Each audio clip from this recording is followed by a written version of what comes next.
வணக்கம். நான் விரும்பும் பண்டிகை தீபாவளி. தீபம் என்றால் விளக்கு, ஆவலி என்றால் வரிசை என்று அர்த்தம். அதாவது விளக்குகளை வரிசையாக ஏற்றி ஒளியினால் கடவுளை வழிபடும் நாளைதான் தீபாவளி என்று அழைக்கிறோம். தீபாவளி ஐப்பசி மாதத்தில் தான் வரும். நரகாசுரன் இறந்த நாளையே தீபாவளி என்று கொண்டாடுகிறோம்.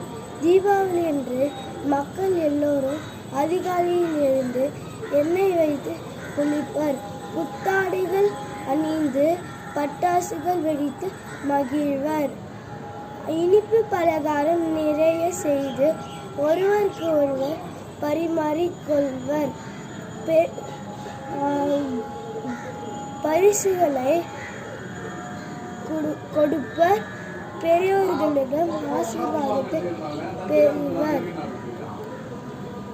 வீட்டில் தீபாவளி அன்று வீட்டில் ஏற்றப்படும் தீப விளக்குகள் இரவு முழுவதும் எரிய வேண்டும்.